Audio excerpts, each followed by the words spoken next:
These my dollars make it hurt.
I'm here. Oh, yes, I'm here. What's going on? What's going on? You might as well get ready for it. We got a long way to go to September, don't we? Welcome once again. It's Monday night at 7 o'clock. It is time for the one and the only. Ladies and gentlemen, once more and again, this is I Hear the Crowd. Yeah, I hear. They know what time it is. It's not Monday Night Raw. I know a lot of y'all. I know it's on Netflix tonight. I understand. Look, there's no Monday Night Football. We here. It is time for the one and only, the Big Time Show that is being seen and heard live as we speak on the Big Time Show YouTube page, Big Time Show Facebook page, the Big Time Show TikTok page. I believe I'm right. I think I am. I'm saying I ain't got no internet connection. I don't know what's going on. I'm just not looking at it, but it says it's streaming there, so I don't know. I need somebody to check real quick. If you don't mind, if you follow me on TikTok, let me know if I am on there live right now. Let me know if I'm live on there. It says I am streaming live, but maybe not. If it is there, let me know. All right. Welcome to the show. And of course, I'm sorry, I am on Twitter live right now. So welcome everybody to the show once again. It's good to see you tonight.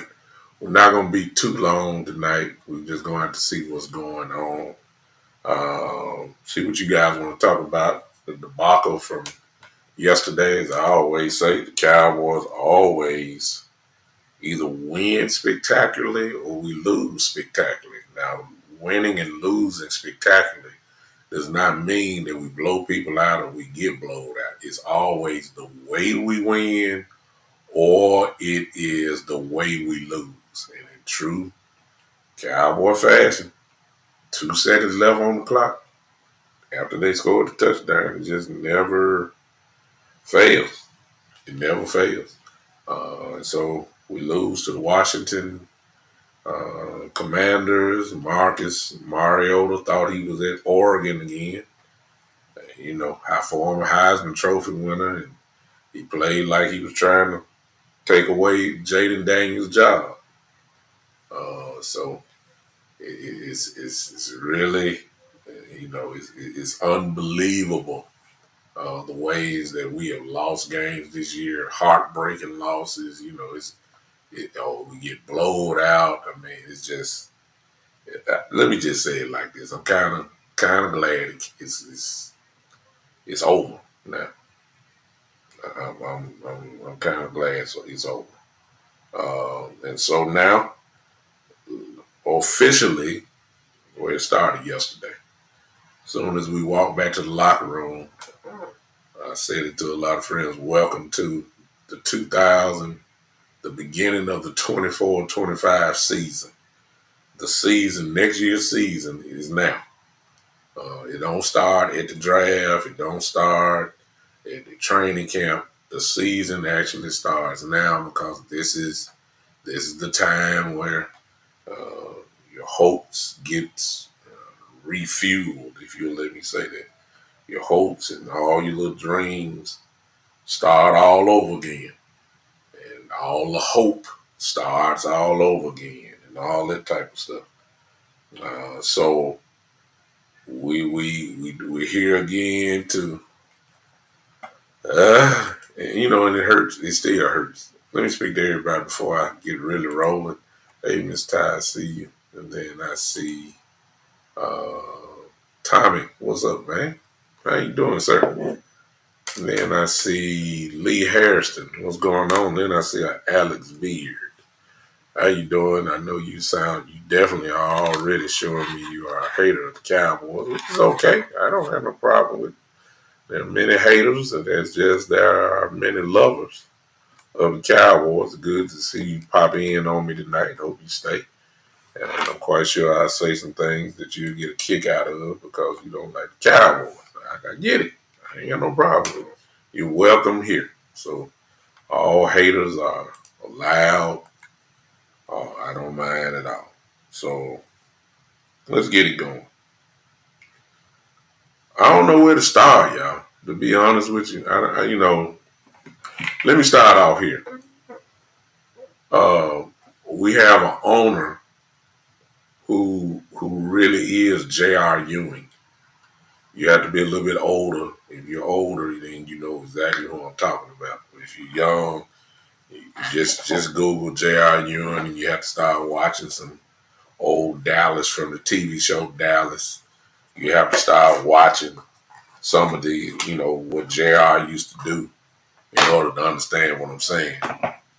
JR was a low down, shysterous, money making, crooked, liar, etc., etc.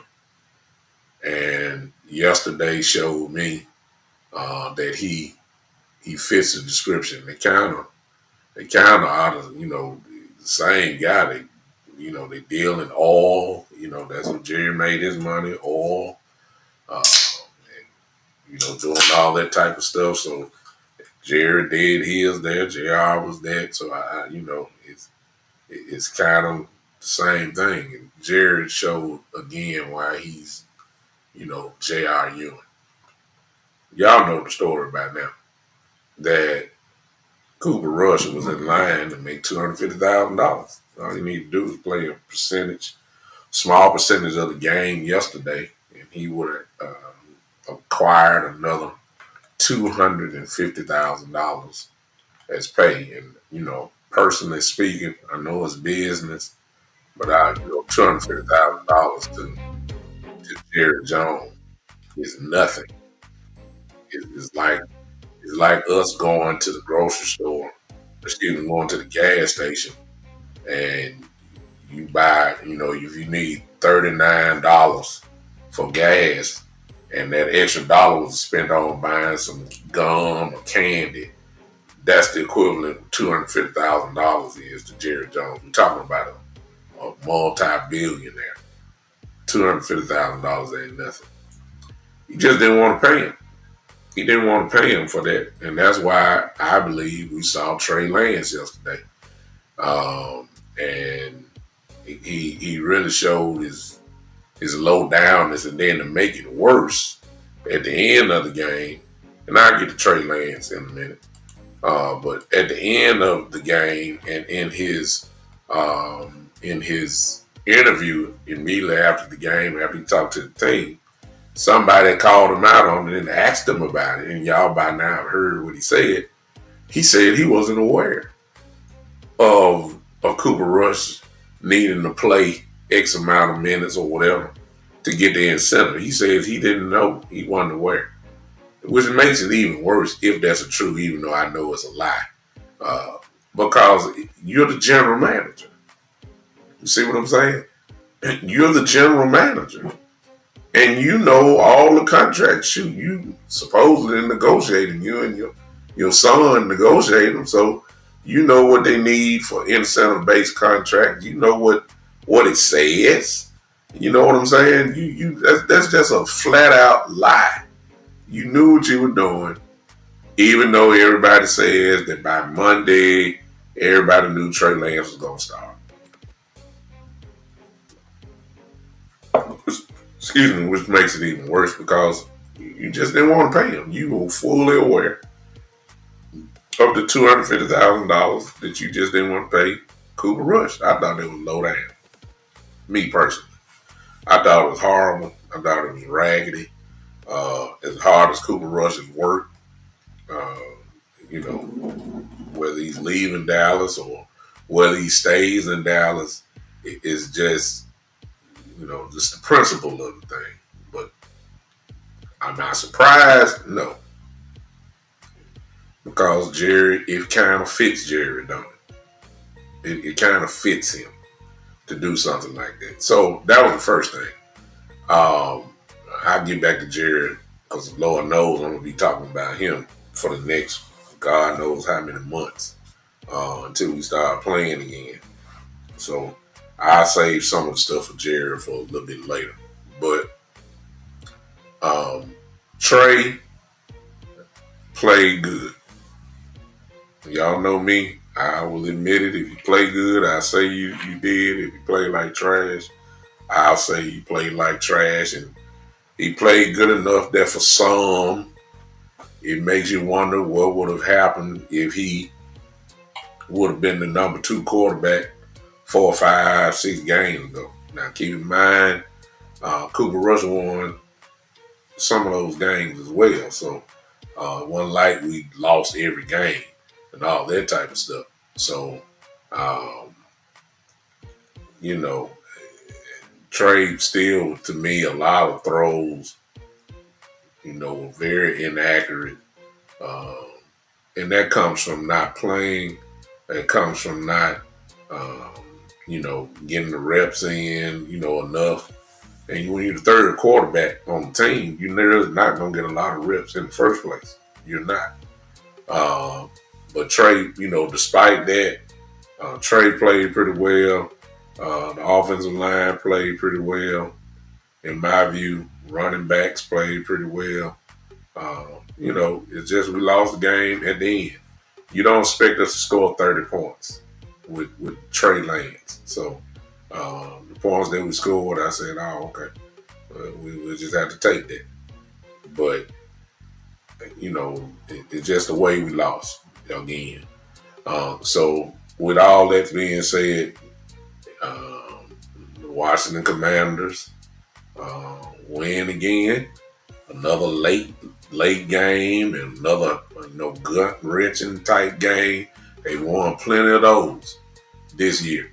A lot of games they won they could have very much lost. And it's the difference. But they got a very very good young quarterback. They have an experienced team. They got a great wide receiver. They same linebacker who still can play and can get things done in Bobby Wagner. When you have some pretty good guys like that on your team, you can win a lot of games.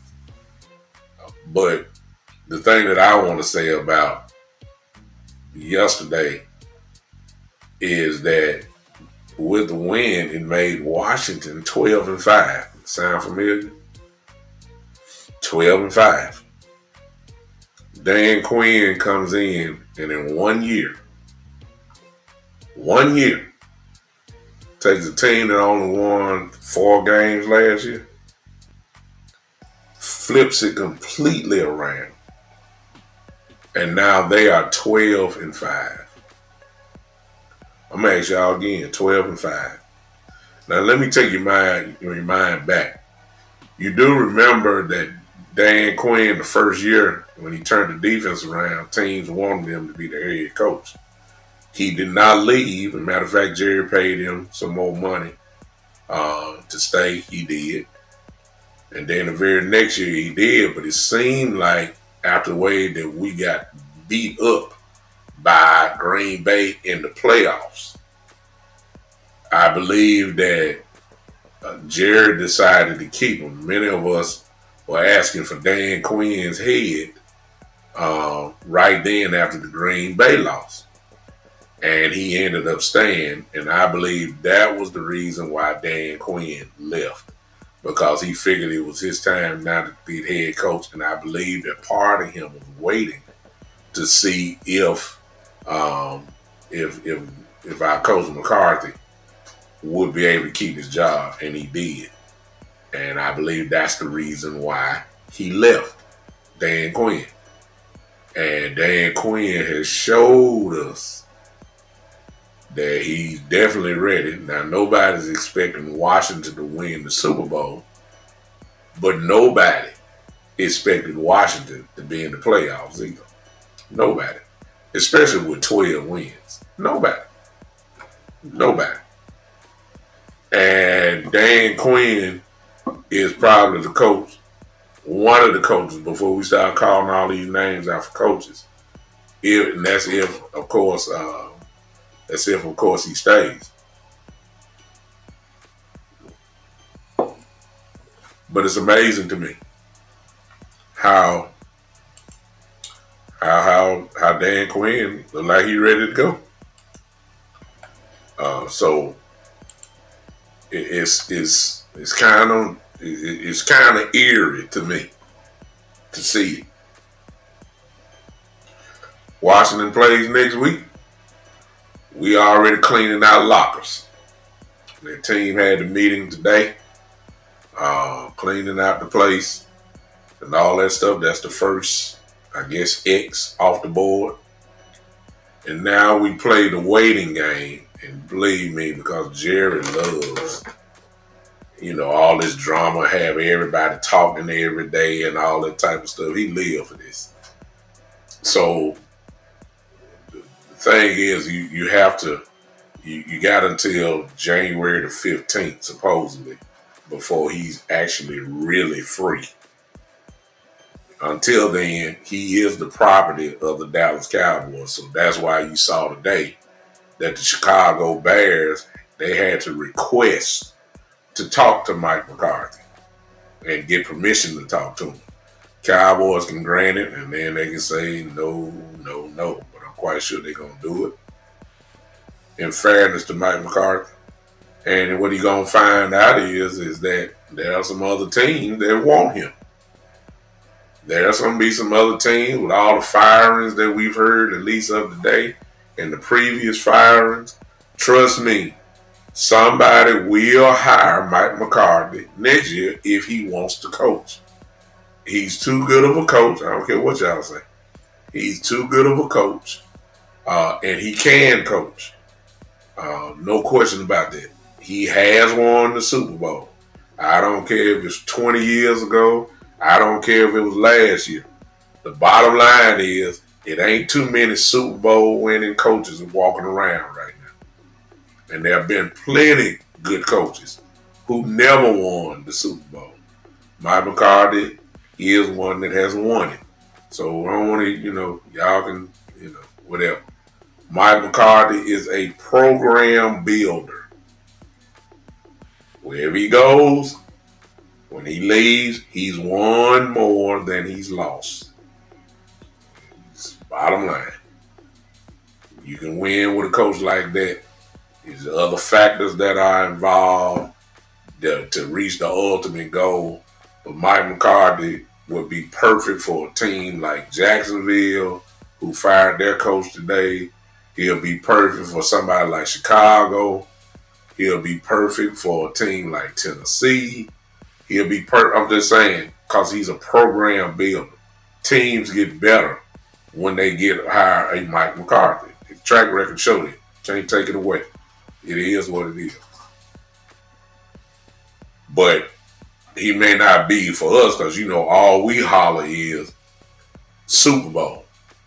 And everybody say, well, that is the standard.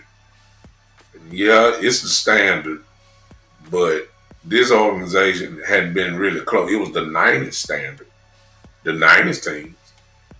That was the standard. The 70s and the 80s, that was the standard. And the reason why I say the 80s is because even though we didn't win it, we did go to three NFC championship games in the 80s with Danny White as quarterback. Just never could get over that hump. But we were always in contention, if you want to say that. Okay, exactly. Keystone, you're right, but I believe they're going to hire Aaron Glenn, but I'm just saying, New Orleans, if you want a culture builder, Mike McCarthy is your guy. He is your guy. And if you get the right stuff in the building, he can win you one. But you got to have the right stuff in the building. He knows what he's doing. He knows what he's doing. Y'all may not like him. Y'all may not want him. I'm not saying he should be with us, but I wouldn't be mad if he stayed. I mean, if he does stay. Some of y'all gonna be just irritated like all outdoors if he keeps his job. I won't be because he knows what he's doing. I got a real problem with first year coaches. And yes, that includes Kellen Moore. Because y'all been hearing me say that he's a candidate or whatever. But I got a problem with first year coaches that instead of, so if you're giving up on Mike McCarthy, you got to have somebody, to me, that's, we don't have time for experiments. Let me just say that. That's me. We've been without the Super Bowl for dang near 30 years now. So 25, whatever it is. We ain't got time for experiment. This fan base too hungry for a Super Bowl to be talking about. We got a first year coach. This guy. I need some experience. That's what I need. I ain't gonna be mad if you get one. Okay, I won't. You just gotta tell me who it is. You gotta tell me who it is before I sign on and say, oh, okay, all right. I got to have some type of experience. And if they are first year coach, head coach, I need to know if they've had experience as a coordinator for X amount of years. So the game won't be too big for them. Because they've been in the fire. They've been under the pressure. They've been all the way. So I need some experienced guys. They can be young and experienced. Kellen Moore's young, but he's been in the fire. He's been in the fire. That I can accept that. If y'all like Ben Johnson so much, here it is. I don't know what he is. I'll give him credit for last year. Took Detroit to the NFC Championship game and had some very questionable calls because they should have beat San Francisco last year. Very questionable calls. Maybe they had something to do with Dan Campbell and going for it on fourth down and stuff like they always do. Maybe that has something to do with that. But I haven't seen Ben Johnson in the fire. Now we're getting ready to see it. They the number one seed in the NFC. Let's see how he does. Okay? So I ain't just gonna rule him out. I ain't gonna kill him and all that type of stuff. I'm just saying, if you like that, I believe that y'all can get ready to cross out Mike Vrabel's name now. Especially since they fired my guy, Jared. What's his name? Mayo. The coach got fired. He couldn't even get out the stadium. He already fired. They ain't let the man. I assume he got on the plane and flew back. And that explanation about Robert Kraft from New England just horrible, man. You just watch Sports Center tonight. Listen to what Robert Kraft said about the coach. I just can't stand it. I can't.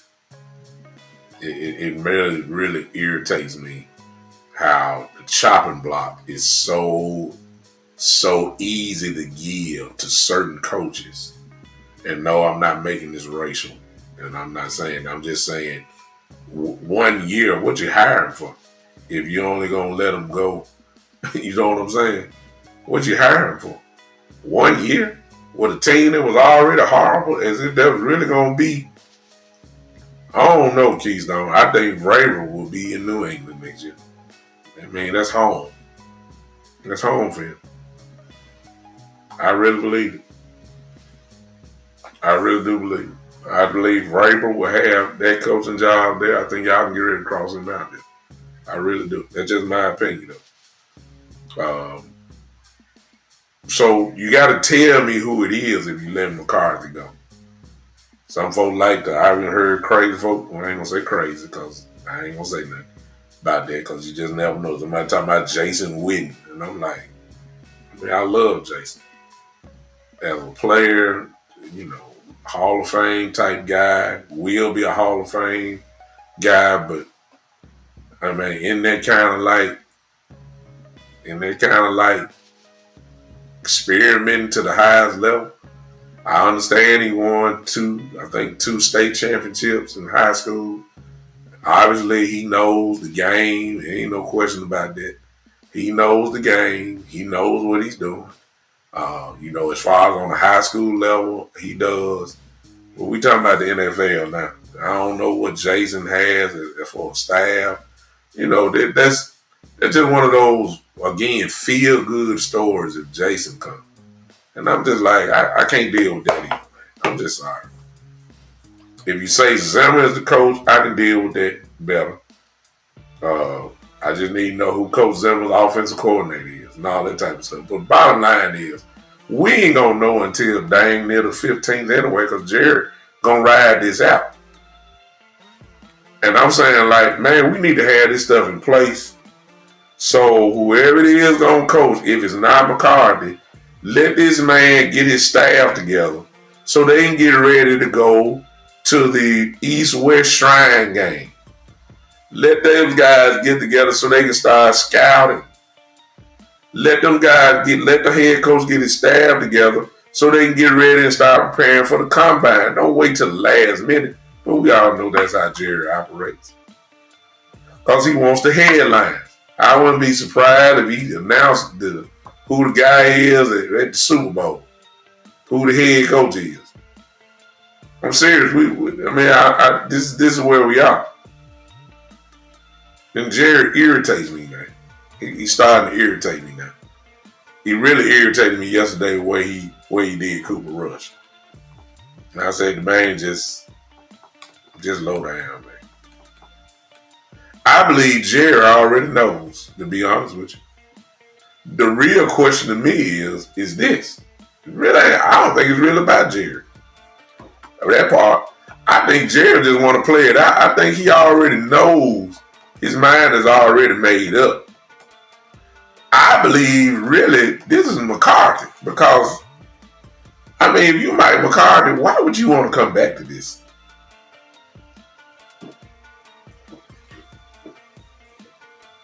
Why would you want to come back to this if you Mike McCarthy? Got my whole coaching staff on 1-year contract. They wondered if they're going to have to sell their houses. They wondered, if we're going to get paid again. And where am I going to coach next and all that. So he got this whole staff like in the palm of his hand playing around with it like it's a yo-yo or something.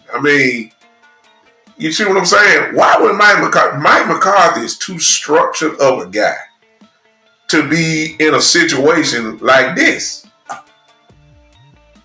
Seriously. Just way too structured of a man. The way he coaches, how meticulous, step by step he is. This is not him. Mike McCarthy saw how he did Dak Prescott before he finally signed him at the last minute. He saw how he did CeeDee Lamb. He saw all this stuff. They ain't the only time. He saw how Jerry did Zach Martin. He saw how he handled that. He saw all this stuff. And I'm quite sure he didn't agree with a lot of stuff one-on-one. And now he's in the frying pan. And if Jerry did want him back, didn't want all that turnover, I mean, it's just kind of hard for me to believe that Mike McCarthy, he might be running to Chicago. I mean, I'm serious. I mean, why would you want to come back to this when you got a owner who, instead of making your franchise go upward, this strategy that him and Steven got is obviously horrible. See, sooner or later, you got to change your view. Draft and develop. Draft and develop. The franchise needs a young, you got to have these type guys. You got to have this guy. You got to have this guy. You got to have young guys. You got to build it up. Yeah, but you also need to mix in some veterans. You need to also sprinkle in some go-getters, some dogs. Okay?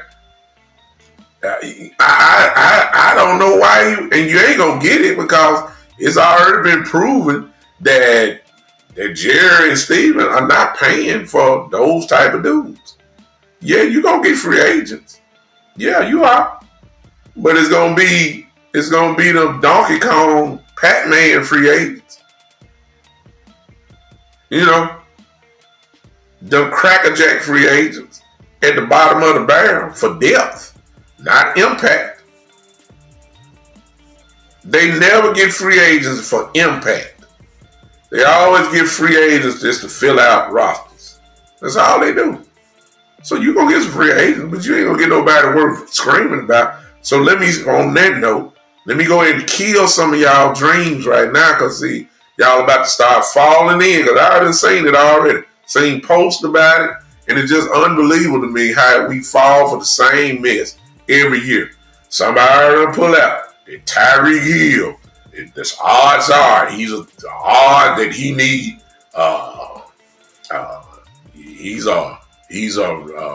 What they say, he's a 3-1 favorite or something that he gonna be with the Dallas Cowboys. Here we go again. Everybody start using it's the same playbook every year. The big name free agents, one of the first teams that they call out, Dallas Cowboys, only for them to sign somewhere else. It just never fails. Tyreek Hill already. It's just somebody put out the video last year when he said that Dak Prescott was a top 5 quarterback. Everybody going crazy. Everybody imagining Tyreek Hill and CD. Let me stop y'all right there. What in the world make y'all think that Jerry Jones and Stephen Jones is going to pick up or Tyreek Hill is going to sign for less? This ain't no Rudy Poop wide receiver.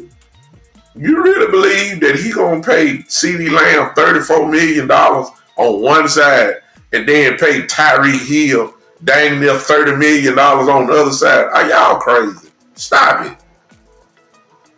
Y'all know what's going to happen if they're going to do that. He's just going to draft one. That's cheap. He's not going to get Tyreek Hill. Y'all don't fall for this stuff already. Ain't no big name free agent coming to Dallas. None. And if it is a big name, it's a big name that's in the latter part of his career, like a Lindell Joseph, like a Stephon Gilmore. Don't get there in the late part of their career, and they're going to come a little bit cheaper. That's the only way you're going to get a big name. You're never going to get a big name in their prime. Never. Never. It's not going to happen. So please, y'all, don't start this. Which means don't get mad at Jerry and Steven when y'all hear all these free agents go by. It should not be a surprise. Y'all know we don't sign big name free agents. Don't even get your appetite pulled up. Stop it. How many years do y'all have to be let down? You know by now the system and the ways of Steven and Jerry Jones during this time. They don't shop for free agents until day 10. Everybody else, day 1 and day 2. And then you hear ESPN say, everybody signed a free agent except the Dallas Cowboys. I mean, this every year is the same thing. So don't y'all get hyped this year over Nobody. Nobody. On my next show, I got the top free agents for 2025. We'll go down all of them. We'll say, that would be a good pickup. But we talking about a baby owner, a wannabe owner in Steven Jones. That paying guys, they don't even sound right for Steven Jones. You see what I'm saying? Hey, Mike. Hey, Matt Thompson. I see you. Christopher.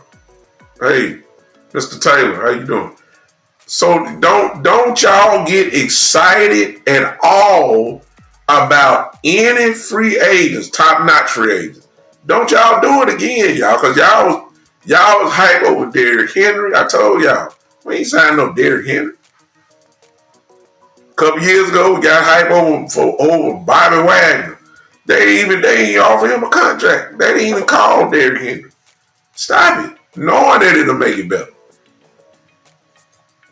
The list go on and on. Earl Thomas. Y'all remember that?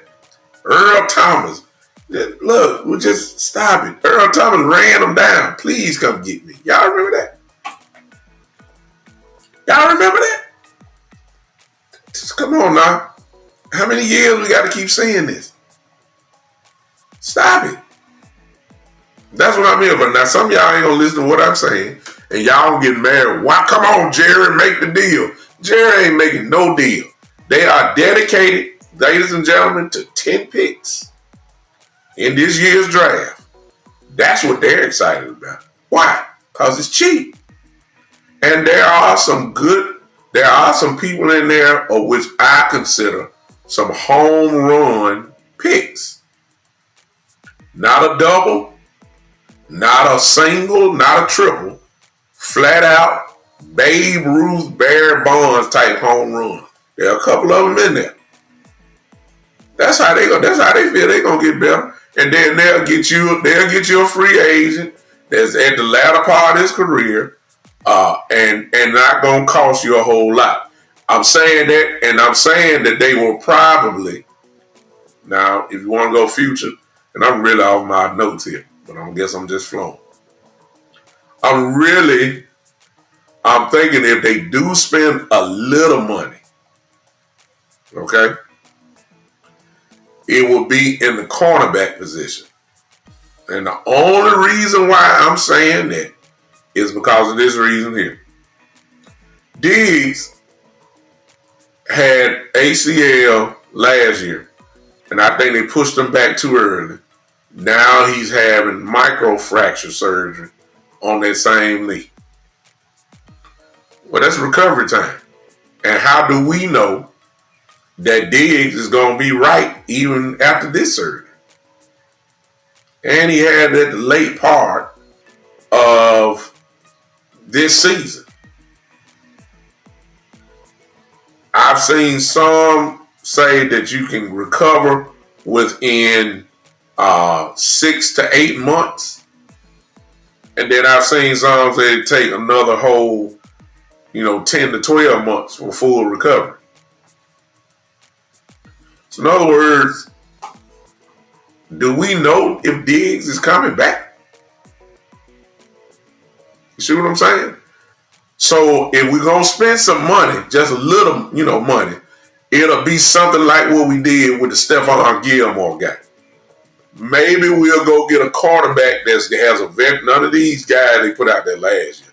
Ain't going to be no Andrew Booths. It ain't going to be no, all these other number 27 and, Carson coming off ACL too. He may not be ready. And if he is ready, can he play? You see what I'm saying? With, coming off knee. So I believe they're going to go get a veteran type guy that can play. Oh, Chris, I see you. I'll come back to your comment in just a second. I ain't okay. I'm gonna knock your comment out now quick. Let me get back to that. Chris says, Coach talked to me nice, apologize. I told you Trey Lance to play, and they had him on the bench for other reasons, outside play. Chris, first of all, hey, ladies and gentlemen, I'm going to introduce y'all to the new addition to the show right here. When violation happens, I'm going to blow my whistle. All right? That's going to be all summer long. This is the new addition to the show. And based off of Chris' comment, violation. I need to get a yellow flag and throw it at the screen so you can see it. The only reason why Trey Lance played Chris is because Jared did not want to pay Cooper Rush yesterday $250,000. That's the bottom line. It's the only reason why. He knew it was the truth because he lied. He lied and said that he didn't want to aware. I wasn't aware that Cooper Rush could have made $250,000. And he the GM. How come you the general manager got all the contract? How you don't know? How you don't know? See, that's why you know he lying. He just didn't want to pay him. The only way you can get out of there is unless you make Trey Lance play. Now, in fairness to your comment, Trey played pretty well yesterday. He played pretty good. But I don't get hype off one game. I don't. You got to show me more than that. The sun shine on the dog tail every now and then. So, I had to see a whole thing, worth of game. He's still not better than Cooper Rush. Not even close. He was very inaccurate on some of the throws that he made. He didn't turn the ball over. That's good. I think he could have used his legs a whole lot more than he did.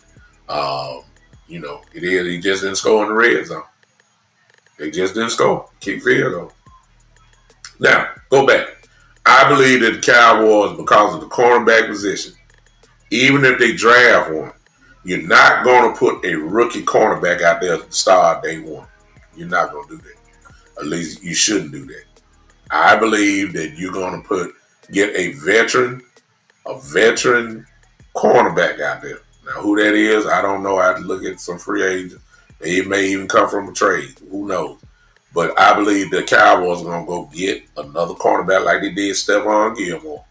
Bring him in, and you're going to have Bland and whoever that guy is. Which makes me feel like they need to sign Jay Lou back. Not for him playing outside. I'm just you can't go into a season only with Bland as your real threat at cornerback. You just can't. And if you don't have Jay Lou, if you don't have Diggs starting out, you're asking for trouble. So I believe they're gonna do that part. All right. So that's what I'm feeling like. But make nobody. Yeah, they've been saying it, Mike. Everybody was saying Trey Lance better than Dak Prescott. They know better now. They know better. What's up, Terry? They know better. He ain't better than Cooper Rush. But anyway, I digress. But it's interesting to me how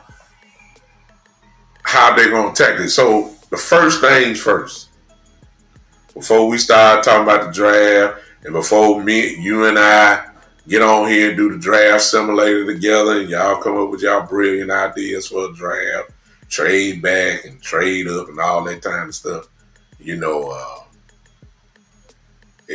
agree. We got to keep Jay Lou. I agree. But before we do all that, listen,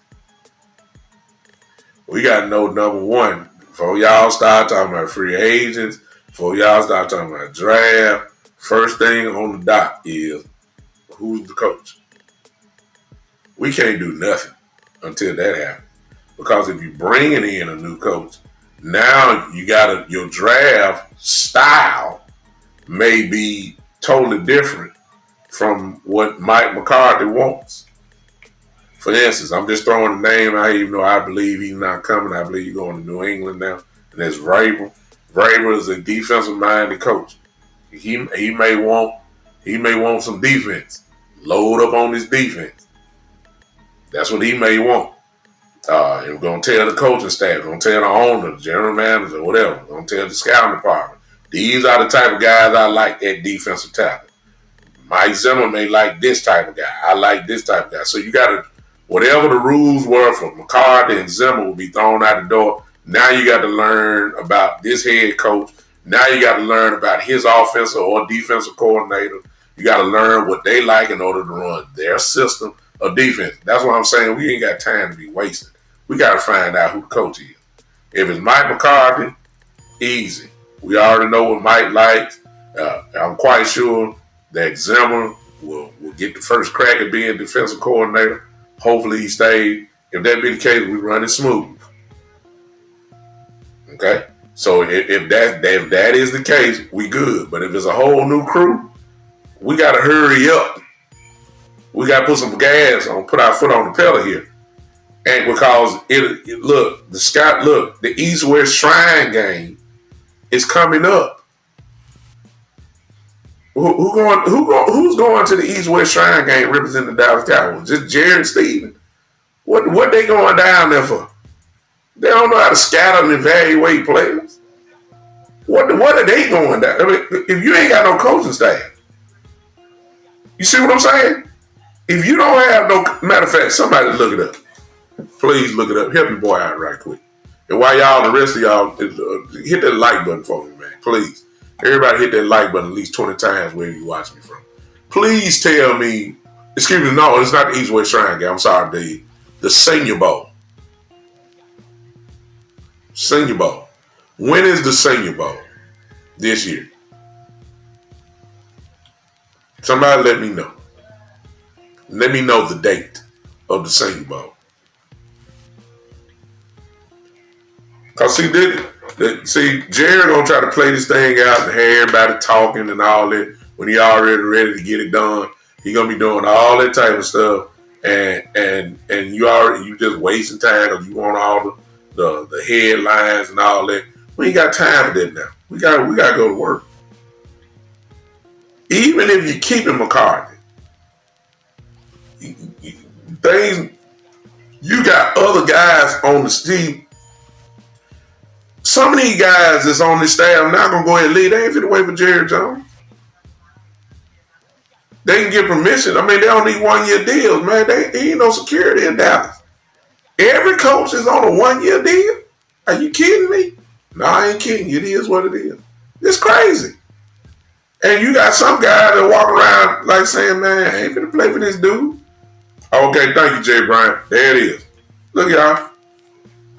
This is right around the corner. This right around the corner. Y'all see that? When the Senior Bowl goes on, usually the staff of the team is down there because obviously they are scouting. They're getting ready, and they're going to have the opportunity to even talk to some of these guys. Go ahead and start building out your draft board. See how they talk to you, interview you. Then you go ahead and see how they play. All of this type of stuff. Look, Jerry ain't got time now for all this type of stuff. Especially if it ain't McCarthy. It's going to be like a pop. You got to have all this stuff in place. So everybody that needs to go to the Senior Bowl can go to the Senior Bowl and do what every other team is going to be doing. He ain't got time for all this mess. What Jerry and Steven going to do? Go up there and sit in the press box and drink gin and juice. Sit down and giggle around and laugh. Don't know nothing. What? Oh, he's 6'5". He's 328. Okay, and what else? He's game against Texas. We saw that highlight. You saw highlights. What about the game? Play by play. We saw highlights. He really ran somebody over. Who? He ran somebody over. Oh, okay. Bingo, Jay Bryant, another one. Y'all know that Will McClay. Thank you, Jay Bryant. Jay Bryant, his contract is out too. This the man that done drafted all these Pro Bowlers we had and all pro. It's been Will McClay. Steven and Jared don't know absolutely nothing about these players. It's Will McClay and his scouts. If you don't do Will McClay, the scouting department is gone. Now you got to do another whole scouting department. What? I mean, dude, you're talking about a man that has really just, just messed stuff up. It's Jerry. It can be fixed, but you got to do it quickly. Well, Jerry, what? Just you? Is anybody else here? No. The head's in the barn. The head's in the barn. What? Well, we here. We me and Steven here. We got a good read on. What did you read, Jerry? Well, that kid right there is about 6'6". He was a real big guy, kid. Looks aggressive. How you know, Jerry? Well, we watched a few plays. Excuse me? We watched a few plays. Excuse me for a moment. I got this cocktail that I need to drink. I want my throat to get dry. So we watched him. Well, what did you see when he blocked the man? I don't know, but it was a pancake. I tell you, remind me of good old Larry Allen. I tell you, he really did pretty good. What else you watch, Jerry? Well, that's all I need to see. I ain't need to see nothing else. Are you crazy, Jerry? Okay, come here, Jerry. Come here, Jerry. What is his hand placement look like? When he comes off the ball, is he too high? What is his feet like, Jerry? Well, you know when I played guard at Arkansas, man, nobody cared nothing about y'all Billy Graham football style play back then, man. Nobody cared about that. What we talking about now? Is his feet quick? What's his first step out like? Okay, does he drive people? Does he stay on the block? Does he? You see what I'm saying? Jerry and them can't answer the questions like that. Those are for football people. And if it's him and Steven just going down there by themselves, or you ain't got things in place, man, we wasting time, man. I see you, Mike. Everybody know about the 14th. That's the day it got to happen. So if you let go of McCarthy, okay, that's fine. Okay, that's the 14th. You let him go, and he's a free agent. Do whatever you want to do. Now, if you got to get another coach, how long is that going to take? Because, see, February 1st is coming around the corner. That's the Senior Bowl. Can we get somebody? See, Jerry about to irritate me, man, because I already know he want the headline. I know what he finna do. He did it with Dak Prescott in Cleveland. He signed Dak long time ago. Easily. They signed Dak. He waited till the day of the game. Week 1. Shit. Man, y'all can't tell me nothing about this. This man really believe he is J.R. Ewing. I'm serious. He done messed up for real, y'all. He is messed up for real. And I'm worried just slightly that this greed that he has is really this greed for headline and spotlight is really finna step us back.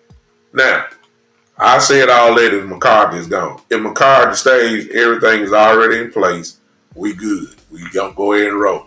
But here's the question: even if that happens, I can do about a whole 2 months on Jerry Jones. Let me get this thing up. Okay. We are at a position, ladies and gentlemen. I'm going to let y'all go in a minute. Join me on Saturday, y'all. I may come on before that. We're gonna do a draft, okay? I'm going to put the draft simulator up. I want to see y'all general managers go to work. We're going to do the full 7 rounds. It ain't going to take long. It's real fast. We'll pause it when we pick, all that type of stuff, and try to figure out how to throw the option out, show you what they offering us, and y'all going to say, go back. We'll do a little vote and all that type of stuff, and, we're going to have fun doing that. All right? And by the way, we're drafting 12th. We locked in now. Before the game, we was 13th against Washington.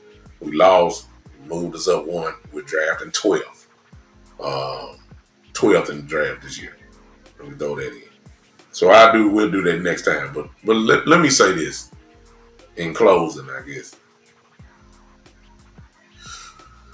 Jerry has never changed, y'all. It's frustrating. But Jerry has never changed. The question was asked yesterday about him being the general manager and all that type of stuff. And of course he said what he always has said. No. Nobody else is general manager than me. I made the investment. So all decisions need to come by me. He said it yesterday again. And why else would you doubt that? Because this is what we've heard for years now.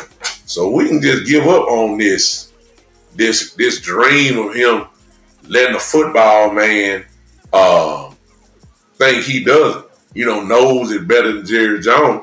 Jerry Jones simply gonna tell him, "Hey man, I got 3 rings." He ain't gonna give the credit to Jimmy Johnson, but he's gonna say, "I got 3 rings on my finger. I'm in the Hall of Fame." How in the world you think you know better than me? Not realizing that all his stuff come from being a owner. He ain't never going to the Hall of Fame as a general manager. You know what I'm saying? He's all his accolades in the Hall of Fame are from him being an owner, not general manager, an owner. So the question is, since we know it's like this, and he ain't never changing, then here's the strategy for me. And I talk about this, be talking about this all season long. The Dallas Cowboys are true enough. If you've been with me for a while, I've said this. I said this for years, and once again, I'm being proven right again. The Cowboys are in a situation, man, that the talent level needs to be very, very, very good to outweigh the front office bonehead decisions and even the coaching staff. Appreciate you, Matt Thompson. And subscribe to the show or follow you're on Facebook. So go ahead and follow me if you don't mind. That way you can then turn on the live notifications and then you can see when I'm coming on. Appreciate you, Matt. But the talent level has to be so good. This is why I think where we are. In order to get to the level that everybody want to go. It has to be so good that it hides the flaws of the bad front office decisions and even the coaching staff bad decisions. We've had a couple of those teams before, and Mike McCarthy has coached a couple of those teams. See, when you have an Amari Cooper and a rookie CeeDee Lamb and a healthy Michael Gallup as your 1, 2, and 3 wide receivers, and you had a healthier Ezekiel Elliott, and you had a young Tony Pollard that was putting up 30 points a game. See, that's what I'm talking about. In other words, to cut it all down and ain't got to go, build it up and with all this drama. We need players. The only thing that's going to get us by is unless they make a decision, and I ain't necessarily talking free agency. I'm talking about we're going to have to get some home run hitters on this team. That's the only way we're going to do it. It's the only way we're going to do it because I'm convinced Jerry Jones and Steve Jones, they're already settled in their ways, y'all.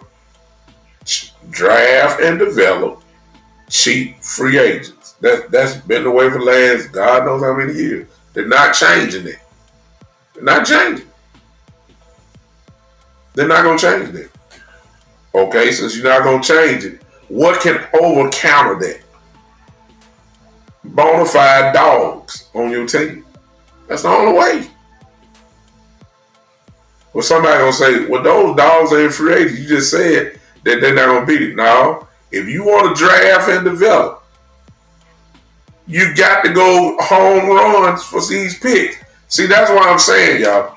See, a lot of y'all want O-line with number 12. No. He ain't going to start anyway.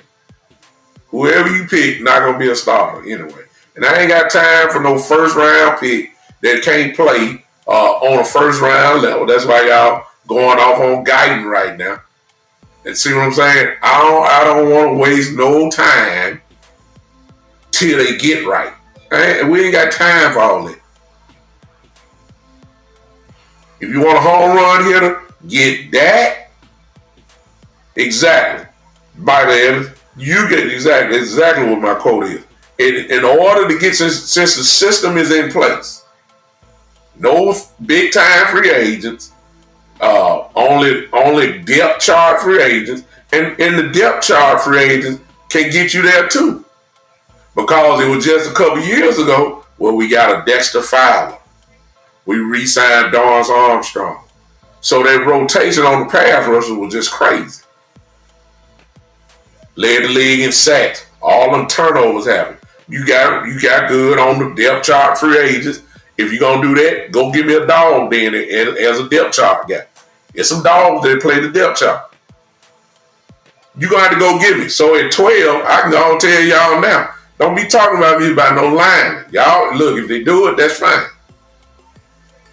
Yes, I know we need defensive tackle, but not at 12. See, if we're going to pick 12, the only defensive lineman that got that kind of cachet in this draft is Mason Graham. But y'all have this complex against Michigan guys. So y'all don't even want that. So don't be talking about it. Let's look for somebody else. Like we got Marzi last year. See, that ain't what I'm talking about. Marzi is getting better, but Marzi is a developmental type guy that you got to wait on him a little bit. Now, I don't have time for guys to wait. I want a day one starter at number 12 that's going to immediately come in and make impact. And I ain't even talking about riding the bench. I'm talking about start. So then you got to ask yourself, okay, where are the spots that you can start? I only came up with 2 or 3. Well, it's really 4. I would, it's really 4. Defensive tackle is 1. But, if you want Mason Graham, Mason Graham is fine. I love him. I'm a Michigan Wolverine fan. I'll take him. Where are the spots that you can start? Okay, running back. I agree. But we know how the Cowboys' mindset is about drafting a running back in the first round now. See what I'm saying? The Cowboys got to break their rules to do what I'm talking about. The other spot is linebacker. We need linebackers. All our stuff is hurt. We ain't going with nobody. I mean, no Overshawn probably ain't going to play next year. Are we re-signing Eric Kendricks? I doubt it. Of course, Maris Leofau will be here. Great player. Micah is a linebacker too as well, but we like to put him on the line. So you really need probably 2. Vigil, who was a backup, can play. We are gonna need, a linebacker at 12. Okay, that's fine. Kid out of Georgia looks good. That's fine. That's defense. Offense, running back and wide receiver. Everybody else, if you draft a lineman, is he starting day one? I don't care where you talk, unless you telling me Steele is gone. And I don't want a rookie right tackle and a second year who missed a lot of time playing left tackle. I don't. What if the first round guy can't play? Let's put it this way. What if you drafted a right tackle and he starts immediately, but he played like Tyler Guyton played this year? Wasn't trash. It's just we done got spoiled by offensive linemen, y'all, because all our linemen end up being all pros, from years past. What happens when your draft pick in the first round ain't an all pro or a Pro Bowl player like Guy, like BB? Now you saying what real life? See, we've been brilliant when it comes to offensive lineman draft. We have done a brilliant job. If they weren't all pro their first year, they was all pro their second year. I ain't say Pro Bowl, all pro. Tyler Smith, add his name to that list. All pro his second year. Probably gonna be all pro again this year. Pro Bowl again this year. But other than that, we rarely get guys who weren't either a Pro Bowl or all pro. We just got it for the first time this year. What if you draft a right tackle, he not that? You think your offensive line struggled this year? Oh my God. I don't want offensive line. You can get one later on in the draft. There are more players in the draft. It ain't got to be offensive linemen in the first round every goddamn year. It just don't make any sense. I need a home run hitter. Wide receiver. Oh, okay. Here we go. Okay. Everybody knows that Cooks ain't, he's okay, but he ain't that. I need a threat. I need a threat. I need a threat.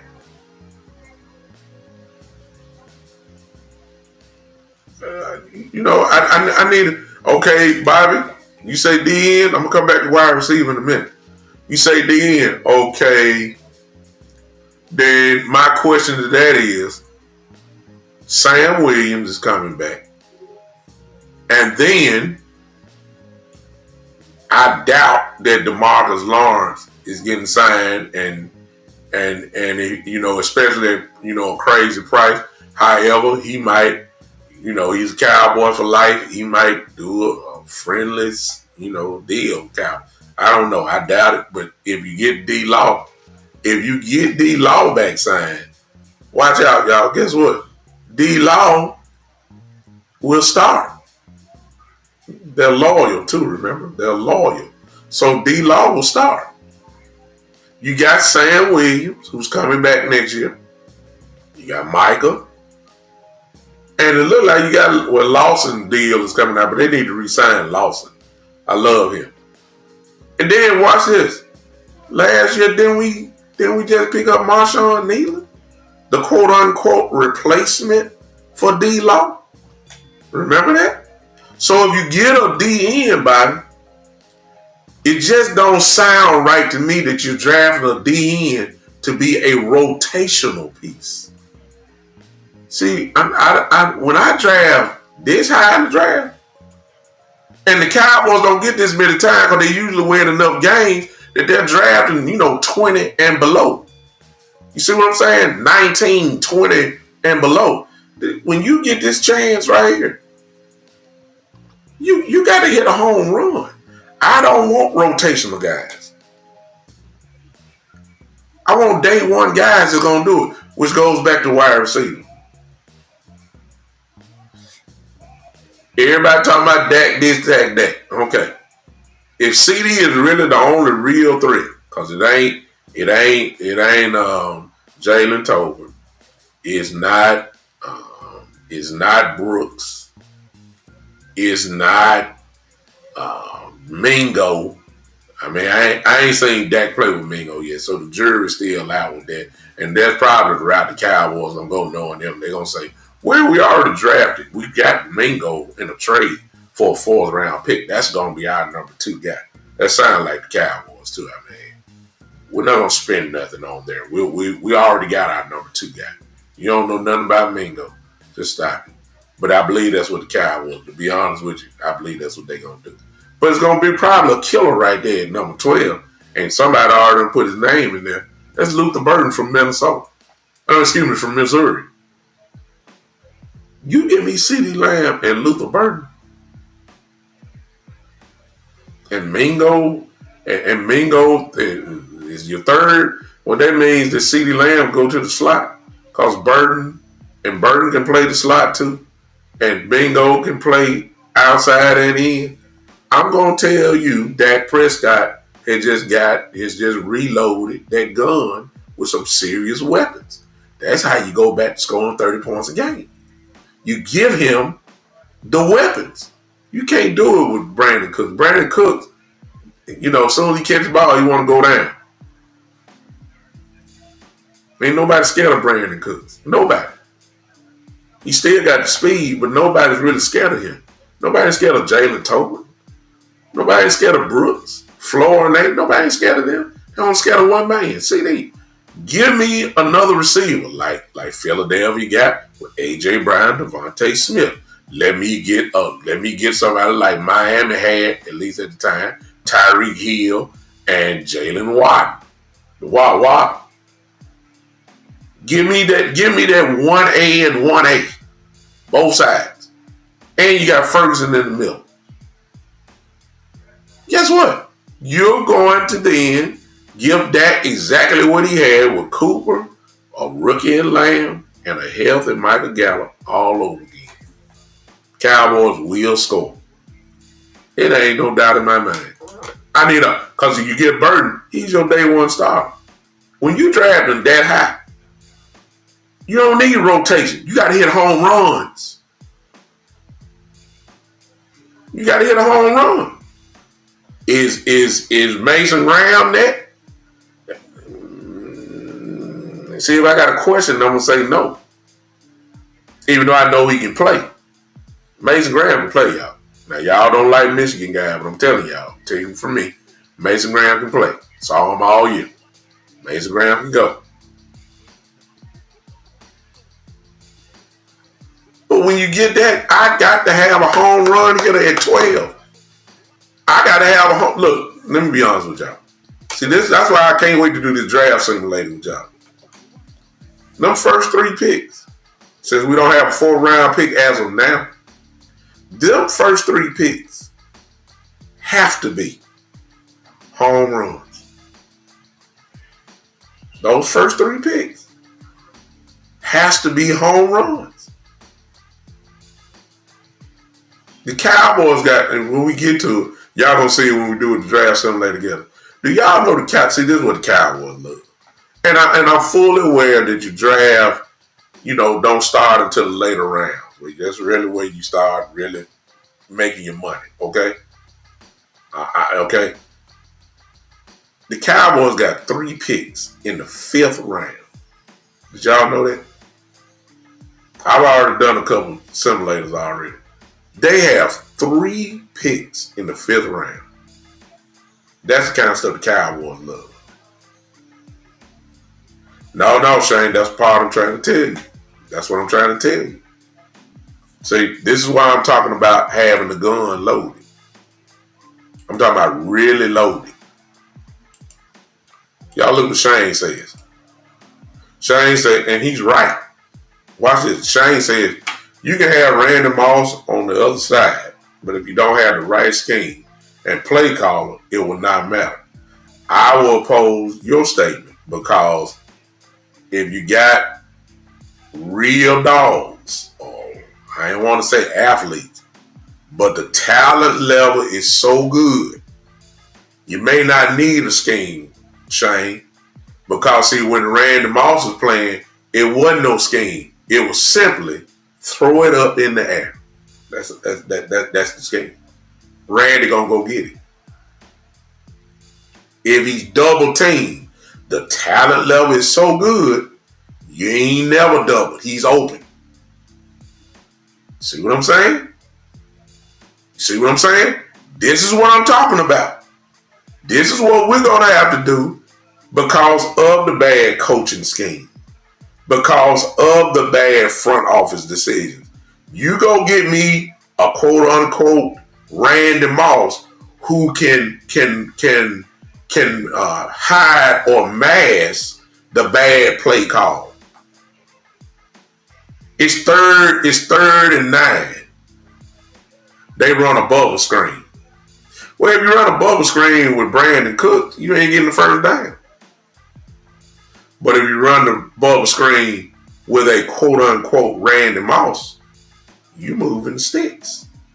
Because, see, they can take a 5-yard pass and hit their head on the goalpost for a touchdown. That's what I'm talking about. Real talent makes up for bad schemes. That's what Dak had when he had Amari Cooper, CeeDee Lamb, Michael Gallup. That's what he had. Give me a running back. Not no running back. Okay, watch this. We saw a little bit of it this year. Okay, I'm going to take your mind back. Here we go. I got 2 examples. Shotgun, because this is what we all saw with Kellen Moore and Mike McCarthy. Shotgun. Dak Prescott, Ezekiel Elliott right beside him. Up the middle, because that's all we did. Ran it up the middle. Ezekiel Elliott get you 2 yards. But when you did the same play with Tony Pollard, Pollard gave you 4 or 5. Why is that? Same play. Different talent. This year, you tried to force Zeke back in. What Zeke do? 2-3 yards. Okay, once you decide to run the same play with Rico, what happened? Different talent. See what I'm saying? Exactly. But you tried to force it. That's called bad. Why you gonna run a stretch play with Zeke when you know he can't run and get outside? But run the same stretch play with Rico, instead of being a 2-yard game, it might turn into a 12-yard game. Give me a dog at the position, and you can run whatever scheme you want. The real ball players are going to make things happen. I don't want no technically sound, technical type stuff. Go get me at number 12 a difference maker. That's all I'm saying. And at 12, forget, see, everybody. See, we got to get past Travis Hunter and Shador and get past McMillan from Arizona, the wide receiver. We got to get past Abdul Carter, who I really want. That's who I really want, but he ain't going to be there at 12. He might be there at, 6 or 7 or whatever. We got to get past these guys. At 12, though, it is some dogs that's going to be there. It's some dogs. This team is in need of flat-out playmakers. That's why I have to admit, I was so glad when they grabbed Overshown out the draft, even though it took us a while to finally get to him. But you saw what I knew, what a lot of us knew, that Overshown is one of those type of dudes. That's what we need at 12. Who are those guys that might be there at 12? Somebody put it already up. Somebody already put it up. Genty. Genty might be there at 12. He's a dog, but we don't draft. See, Edgar, you wrong. Edgar, I already talked about that. I see your comment. But Edgar, wait, but I'm going to ask you this and I'm going to keep talking about it because I asked you this. If you draft a lineman at 12, Edgar, where is he going? Is he going to even start? That's all I'm saying. Pick your position. If Steele leaves, I didn't throw this scenario. Let's say Steele leaves, or you cut him or trade him or whatever. If Steele leaves, all that means is that Tyler Guyton is going to go to the position that he played at Oklahoma, which was right tackle. Which then means you need another left tackle. How do we know that the left tackle is that guy? I don't even, I'm serious. Left tackle. I mean, you gonna put a rookie left tackle over there with that back out there? I'm just saying. No, Jay Brown, I'm not saying. No. Don't get me wrong. Scheme matters. I agree with you. I agree with you. But what I'm talking about is at 12, you're going to have some guys there that can play outside of the scheme with major league production. That's what I'm saying. Scheme is for guys like Golston, who's not a a real standout guy. Great rotational player. No, Jay Bryant. Our senior Richards is not that dude. No, sir. Matter of fact, I'm sorry, Jay Bryant. I'm sorry, but here we go. Violation. No, sir. No, sir. No, sir. Our senior Richards is not the guy. No, sir. No, sir. I'm not disagreeing with the scheme. I agree, scheme matters. It does. But you also got to have some Aiden Hutchinsons. Like you say, Chauncey Golden. It's Aaron Glenn with the Lions. Has got, he got scheme and he can scheme people open. But Aiden Hutchinson can play outside the scheme because he's just that gifted. Now, we were drafting at 20. I wouldn't even be talking like this. But when you're drafting at 12, and you're going to have what? 1, 2, 3, maybe? 3, maybe even 4 guy quarterbacks that are going to be drafted possibly before us. So that means you can eliminate the 4. Now they ain't counting guys who might want to move up. So let me not even go that route. But I'm just saying, even if it's just 3, Cam Ward, Shador, who's the other quarterback? Projected to go Cam, Shador, oh God, I forget. McElroy will go from Alabama but he'll go late round. It's somebody else I know I'm missing.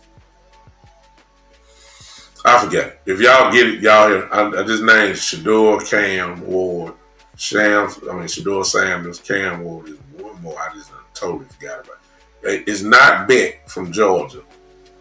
There's gonna be a lot of question marks on him with his elbow. He might fall just a little bit. But even if it's just 2, so now you really top 10 because you ain't in the market for no quarterback. But if it's 3, now you're at 9. It's 9 people. There's going to be 9 players there. And once you get past the first 5 or 6, it's going to be some real dogs there that can play beyond the scheme. I don't know if Evers is from Texas. I don't know if he's top 10-ish. You got to hit a home run at 12. I say in the first 3 rounds, you got to hit some home runs. It ain't going to be as crazy as the first. Number 12 got to be a home run, y'all. Number 12. And I ain't talking about no best player available, too. If the best player available is a lineman and you got Genty right there, man, forget lineman. If you got offensive linemen, as y'all like offensive linemen so much, and you got Luther Burden there, or the kid from Ohio State, Imuka, whatever his name is. You got him there, he's a wide receiver there, or you got a linebacker that has moved up in the draft, like the kid from Georgia who probably will be there as a linebacker.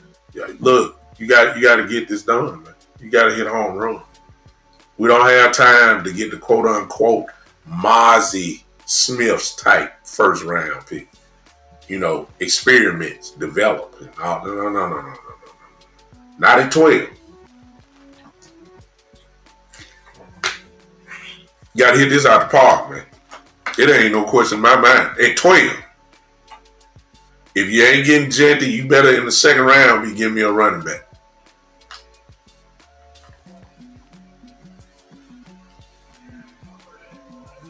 I'm just saying. These are the things that is going to help us go make a quick jump. It's kind of like the 49ers. I think the Cowboys is in the same boat, y'all, as the San Francisco 49ers. The 49ers only won, 6 games this year? For 5 or 6 games? We all know the 49ers are way better than that. Problem is they couldn't get past all the injuries to every key player that they had. They were just like us, putting scrubs out there. But the 49ers Got the 9th pick in the draft, I believe. 8th or 9th. You really believe the 49ers is going to be a 6-win team next year? If everybody come back? Really? It's called the rich getting richer. The 49ers about to they're going to hit a home run with their pick. I guarantee that. And then you going to put that pick with all them killers they got already that's out there. You see what I'm saying? And they'll go from 6-10, or whatever they are, back up to 13 wins next year.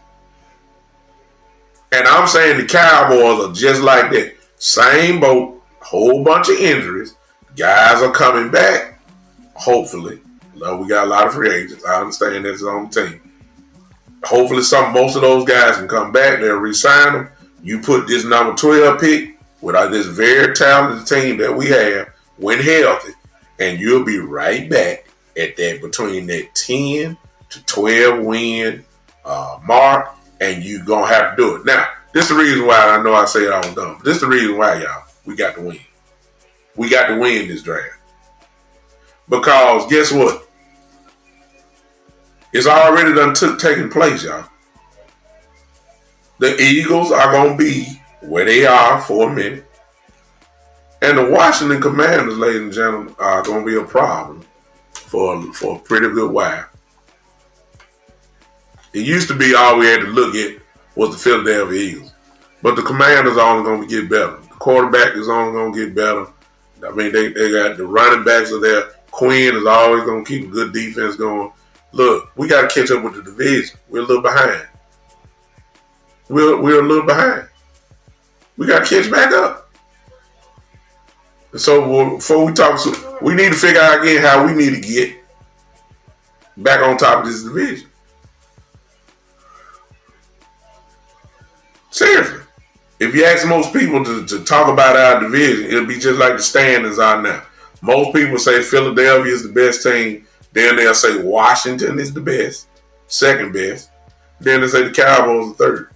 We got to change that quick. So who are the difference makers that will beat Star? Gente is definitely one, but as I said, Cowboys got a complex when it comes to picking running backs in the first round. Y'all know that. We would want that, but the Jones family, see, that's what I'm saying, it's going to be frustrating. Okay, you're going to strike out on that home run. Because they ain't going to pick no first round running back. They ain't going to do it. So you better be picking me a wide receiver, a defensive tackle, or a linebacker then.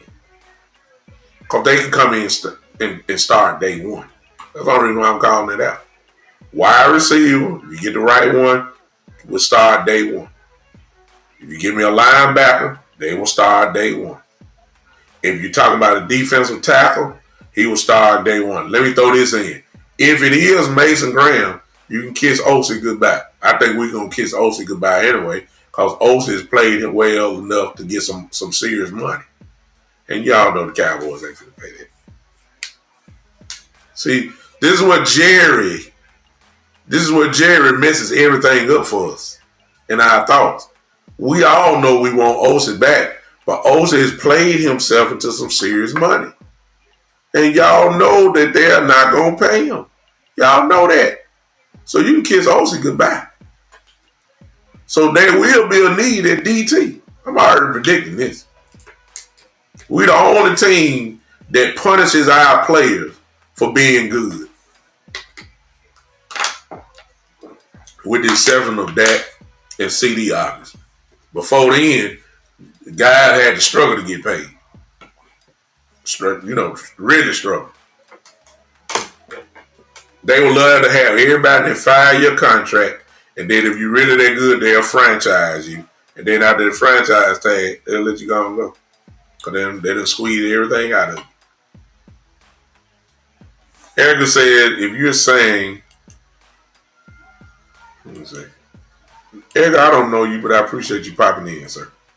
He said, if you are saying we have right offensive line players, then do they need to get smarter? And how? A better offensive line coach? What do you suggest? Edgar, Let me prove to you that they really don't know what their offensive line can do. See, when you got Dak Prescott in the shotgun all the time, and your offensive line are going backwards, pass protected, majority of the game, because you really remember we were saying at the beginning of the year, we don't have no running game, right? So that means all we were doing is leaning on Dak, throwing the ball.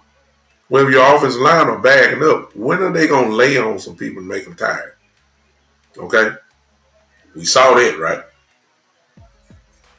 Then with the same lineman and backup lineman, Cooper Rush comes in. Then all of a sudden the light bulb pops on. We need to run the ball. Okay? This year, right? What happened when the Cowboys decided to run the ball? Made a commitment to it. Guess what? Rico went off with the same offensive line coach that we had at the beginning when the offensive line wasn't doing nothing but backing up. Now you're playing balanced football. You're letting them guys go hit people, maul on them, get them tired, and Rico was racking up 100-yard games. If they would have had a commitment to the run at the beginning of the year like they did at the end of the year, Rico would be a 1,500-yard running back this year. Look what he did in the little time when they finally decided to give it to him. Look what he did. Same guy, same team, different commitment. Same guys, even backup linemen. It was a different scheme. You stop being in the shotgun with Dak Prescott nonstop, throwing the ball like a pinball machine, and finally decide to run the football with some play action pass, which instead of throwing it 40 times like you did with Dak, Cooper Rush would throw it 25. And when he did over 25, everybody was saying, Cooper, why are we not running the ball? Same lineman, different scheme. So you can't tell me that the line ain't about the line getting smart. It's about the play calling. That's what it's about. It really ain't about the offensive. That same offensive line coach, when they ran the ball, got Rico over 1,000 yards. And y'all know he wasn't running the ball a whole lot at the beginning part until the Pittsburgh game when he ran over 100. And then a little spell after that we ain't do nothing. Then finally they said we need to run Rico. When they did it, Rico went off. It's play calling, man. Mike McCarthy loves to throw the football. We all know that. He gonna do it next year. Since we know he loves to throw the football, that's why I'm saying at 12, go get him another wide receiver since he gonna throw it, because Dak will be back. So he gonna throw the football. He gonna throw it more than he gonna run it. We gonna be saying the same thing next year. When we gonna run the football? It'll be 3rd and 1, and he gonna line up the shotgun, take a shot, throw a bomb down the field like he did this year. Same stuff that was with Cooper Rush. So you know what he gonna do with that. It'll be second and 2, 3rd and 1. He gonna throw the ball. See. So since he gonna do that, give him the home runs. Get him a wide receiver. A guy that's gonna make teams pay for double teaming CD the whole time. I'm talking about like AJ Brown gets doubled every play, and teams decide that they're gonna go one-on-one with Devontae Smith. Okay, see how that turned out, don't you?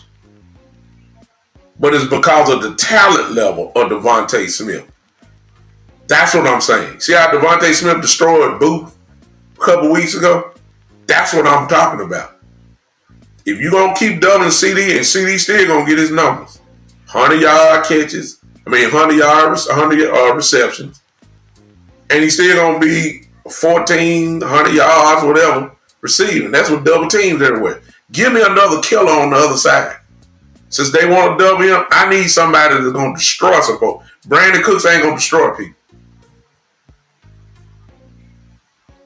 I don't want Brandon Cook type numbers. I don't want 4 receptions for 58 yards. I don't know. That ain't what I'm talking about. No.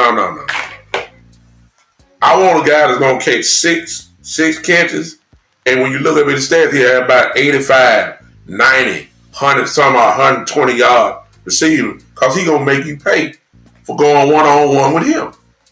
See what I'm saying? It's going to open everything up. Ferguson will have his greatest year. So if you're talking about offensive line coach, what good does it do to have a new offensive line coach when your offensive coordinator and play caller don't even call running plays? You don't get offensive linemen to see who can pass block the best. You don't. That's not it. That's not it. But that's what we do. We pass the ball way too much.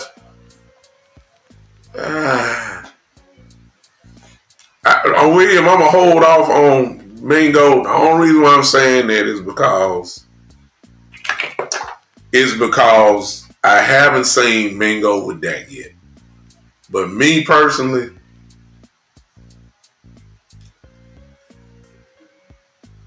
I still say go get a wide receiver. If Mingo is all that, goodbye.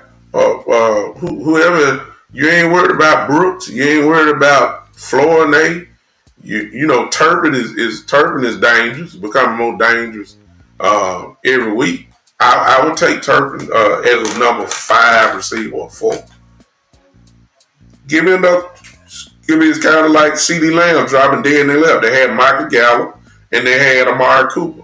CD dropped all the way down. You couldn't help but pick him right there. Guess what? That's what I want again. CD Lamb was listed as your 3rd receiver his rookie year. CD Lamb, a 3rd receiver? Oh, shit. Man, please. Edgar says, could it be that the offensive linemen do not get along with Prescott then? I'm sorry, Edgar. Violation. Everybody loved that. You know that. If you're a Cowboy fan, you know that. Dak Prescott is just about the most liked man for years on this team. There ain't no sense even talking about that. They'll run through a wall for him. No, sir. It's not about liking Dak at all. William, no. See, William, let me stop you. Because, see, you one of my brothers, and William, I forgot, I got your cash app. Thank you, sir. But let me, even though you supported the financial, I guess it's a good spot for me. Listen, if you want to support the podcast in any way, if you're on Facebook, hit those stars. If you're on YouTube, you can hit that super chat. And my cash app is $, the Big Time Show. Let me just put that up because somebody might want to do it that way. So here it is. There it is. Cash app, $, the Big Time Show. Got it? William, don't start that. Okay? Don't even start this. Because Cowboy fans going to be doing all that. See all those names he put out? Stop it. Stop it. T. Higgins going to want to get paid. Cowboys not going to pay him that type of money. Stop it. We don't spend money on no big name free agent. Deebo Samuels don't like the Dallas Cowboys, and I don't like him. I don't even want him here. But if he wanted to come, I will welcome him. Because I know what I'm going to get out of him. You see, that's a killer. You go one-on-one with Deebo going to make you pay. Pickens is turning slowly but surely into another Antonio Brown. You got to do a whole lot of work with him. You got to bring him in your building and see if he can work. But he's slowly becoming sure, but he's incredibly talented. But I don't know. That's why I'm trying to tell y'all. 12, it's got to be a Barry Bonds 545-foot shot home run. I'm talking. Y'all remember when Barry Bonds played in San Francisco? Remember when he turned on the ball, hit it to right field over the thing, and then to the lake, the water, those type home runs. You know what I'm saying? Aaron Judge. When he hits one, it ain't really no questions. Is the ball gone? The question is, how far is it out of here? That's what number 12 got to be. Number 12 draft pick for the Cowboys. It got to be those type of draft, those type of pick. It's got to be. I'm gonna be so mad if we get it wrong. I'm gonna be so mad. And for those that are in, because I ain't seen too much of this, but I know it is. And for those that are in the group of trade back for what? In the first round. For what? I don't care nothing about getting no picks for next year. I don't care. Trade back for what? You still gonna have to draft, and you gonna let this talent go back? Well, you could get two picks in the second round, and you can get that fourth pick back and all. Look.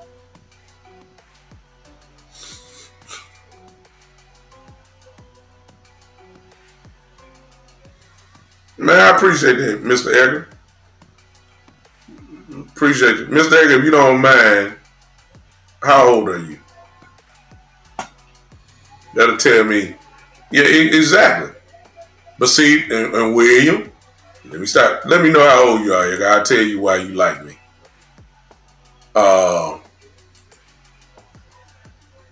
William, no, sir.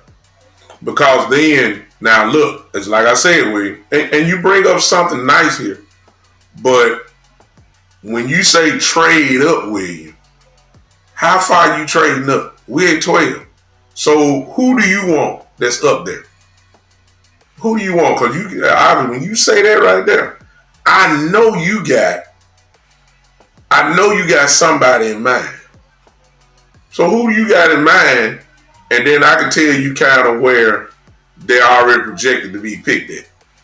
Who is it, William? I'm interested in that one because you say trade up. 51. Me and Edgar, you and I are the same age. That's why you like me. That's the reason why you like me. Because we if you're a Cowboy fan, that means you probably been, Mr. Edgar, answer this. How long have you been a Cowboy fan? Me is 1977. Beautiful, William. See, this is why William, my brother. Now you talking. All right, William. Because that's the guy I want out of all. That's who I want, period. I would love to get Abdul Carter. But here's your problem, William. The latest mock draft as of today, you said Bobby King says 81. You're a real Cowboy fan. William, he's projected to go to Carolina. And Carolina is number 6. But let's just say go up to 9. Okay. $19.85, that's long enough. That's a long time. I see you, Edgar. So if you're trading up to 9, what you gonna have to give up? See, first of all, Carter ain't gonna be there at 9. See, I thought you knew what the lady. Well, everybody's draft is different, so let me say that everybody's just that is there. Yeah. And, you know, we ain't getting the top 5, y'all. See, you getting greedy. Y'all not being realistic, and y'all not thinking. Look, y'all not thinking like the Jones. You can't think like you're gonna be frustrated thinking as yourself. You got to think like the Jones. Ain't no way in the world that the Dallas Cowboys would trade to get in the top 5. That's just giving up too much. They gonna fleece the Cowboys. Them 3 picks in the 5th round, 2 of them got to come to that team. You gonna have to give up to go in the top 5. Good Lord. You gonna have to. You may have to give up the 3rd round pick. Then you got to give up some picks next year. You know the Cowboys love their picks. You know they ain't gonna happen. That's why I say we gotta be realistic. You gotta be realistic.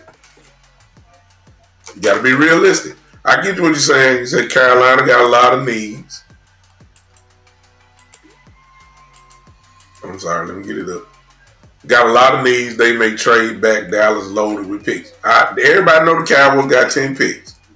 And I'm guaranteeing the Cowboys are going to be open for business for that. But the Cowboys will want to do that because I believe they got a primary goal myself to get back into the 4th round. Remember, they gave up a 4th round pick to get Mingo.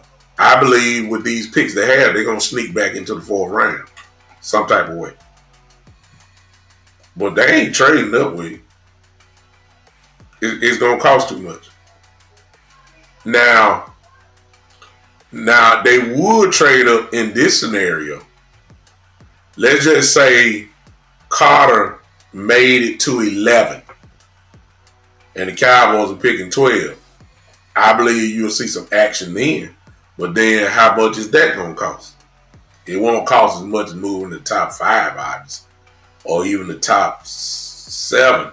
But the Cowboys will have to give up that much if that dude is right there at 11 and the Cowboys are at 12. I believe you'll see some action then. I believe that. Yeah. Shane, that's why we're going to work with the draft so you can see it. But you just, all you need to pull up is just pull up somebody's mock draft, a few of them, and you'll see the different scenarios. Where? See, Williams, he say 49ers taking Carter at 11. I don't think he's going to last at 11, Williams. Be honest with you, I think he's going top 6. I think he's going, he's too good to go last that long.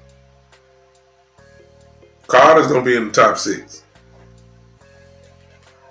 Now, if y'all ask me who I want, now I'm telling y'all, if Carter is there and a wide receiver is there, because y'all do realize there's more wide receivers in the draft, it's only one Abdul Carter. Y'all ain't hearing me. I'm telling y'all, if I had a choice between picking Burton and Carter, I'm picking Carter. He's that special. He's special. Day 1 starter. I don't care nothing about Marshawn Nealon. I don't care about Sam Williams. I don't care if D. Law come back.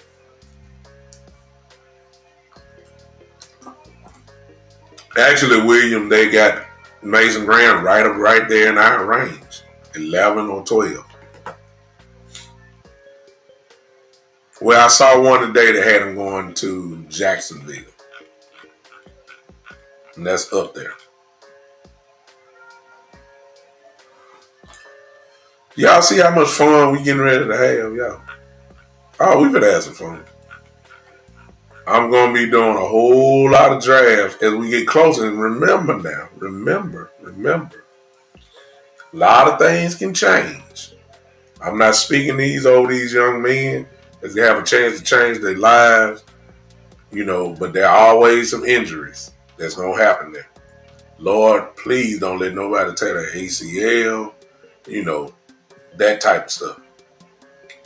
But also, you're going to have some guys that are going to advance their stock in the draft by the way they play in the Senior Bowl and what they do at the Combine. Their draft and at their pro days, their draft stock is going to go up. For instance, I'll throw one name of who I know draft stock is about to go up. I told y'all a couple weeks ago, but nobody didn't see him. Let me tell y'all, I told y'all about Cam Scatterboo, didn't I? Didn't I tell you? Didn't I know y'all, Arizona State, for those that don't know, the running back from Arizona State. I told everybody, I said, I'm telling y'all, Cam Scatterboo is one of those dudes. And I rest my case. If you saw the game, I ain't got nothing to say. You know what I'm talking about. Guess what he's projected to be? The 5th round. Before this is all over, Cam Scatterboo probably is going to go in the 3rd round. Mark my words. Mark my words. Hey, Douglas Holmes, you're a Bears fan. But you ought to be hanging with us too, because you getting ready for the draft too.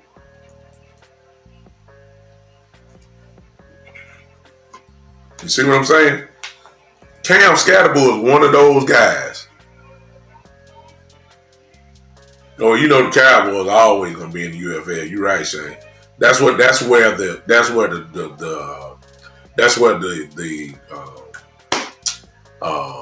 oh my God, what am I looking for? That's where the depth is gonna come from. You know, stuff like that. That's what the Cowboys love to do. I'm telling y'all, a guy like Scatter, it's more than that. But a guy like Scatterbull, who's projected to be in the 5th round, are you serious? Really? He gonna make some money. He made his money in the bowl game. His stock went up in the bowl game, and he's playing the Senior Bowl. All right, he's playing in the Senior Bowl, so he get to put the pads on, run through people again, and I promise you, he's gonna be the same guy that we just saw. And Scatterbull's stock is gonna go up again. He's gonna go up to, at least, in my opinion, no question, the 4th round. But he gonna probably make it to the 3rd round. Telling y'all. So when we're doing the drafts, y'all, I guarantee the first draft we do together is gonna look completely different on the last draft we do together.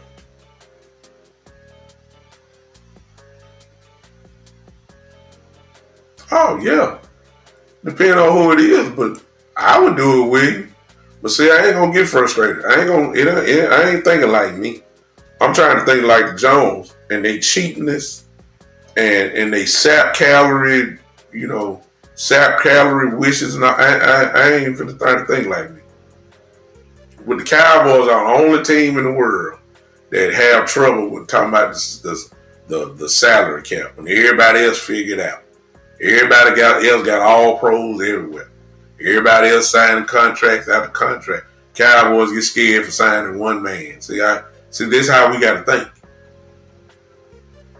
This is how we have to think, like the Jones. Can't think like us, like you, like William. Can't think like William Keel. You can't do that. You can't think like Bobby King and Jay Bryan and Eddie. You can't think about these like this. See, you got to think like the Jones. That's gonna help you not be so frustrated. They love the draft because you get 4 or 5 years with the guy, and if he's real good, he stays under the rookie contract. That's how the Cowboys think. It's kind of like Michael Parsons. Michael Parsons came in blazing. CeeDee Lamb came in blazing. But they couldn't get nothing because you're under that rookie contract. Now, when it's time, we already know you're going to want to get paid. We know it. It's kind of like Michael. Michael going to want to get paid. And he should. But they ain't gonna. What you holding out for? You on a rookie contract. I know you've been an All-Pro 2 straight years in your first 2 years. You ain't getting no raise or nothing like that. That's why they want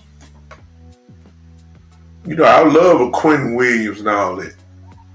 You say Gary, and yeah, Jerry and Stephen Jones will pass on Gary Wilson, Quentin Williams and all that. Yeah, they're gonna do it because it's gonna cost. They feel like they hit the jackpot this draft. They got 10 picks in the draft. 10. Even though half of them ain't gonna make the team. A lot of them gonna be practice squad players as we get lower in the draft. Man, look. JD saying like that, cause see, and that's another thing. JD is right, because I ain't talking about the secondary. All I talked about was D. I ain't talking about the safeties. Some of them ain't gonna be there. And JD is right. We're going to get another safety. And Xavier Watts is a bad dude. He's a bad dude. Some of these names y'all need to be writing down and just go look them up, and you'll see some of the stuff we're talking about. But we're gonna do all this. All right. So on on Saturday. Saturday we are going to do. It's not as good in some. Don't get it wrong with you. In some position, it's very deep. Running back is deep. Wide receiver is deep.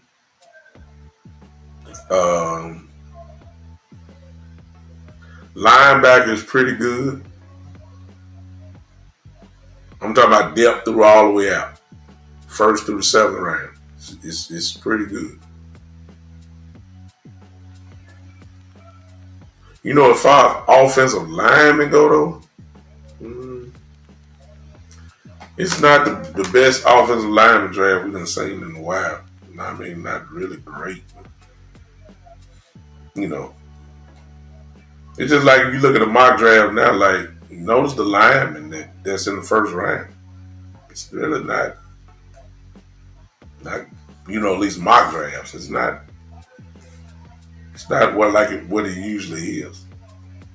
So we'll go all this. I need all y'all guys to know all these names to come on in because it was gonna be us doing the draft together. We'll be the Cowboys. We'll entertain all the draft proposals and all that. So y'all fingers gonna be hurting because y'all gonna be typing real quick. I'm gonna pause the draft because there ain't no way in the world we're gonna be able to do it in 2 minutes. We'll look at each section and see who you want. I play the role of veto. I mean, I'm gonna do that. I just want to see y'all skill level, and we're gonna try to think like the Jones when we do it, not like what we want, because we'll be all over the place. We're gonna try our best to think like the Jones. So we already know Cowboys love first round offensive line. That's automatic. We also know the Cowboys don't like first round running backs. We know that.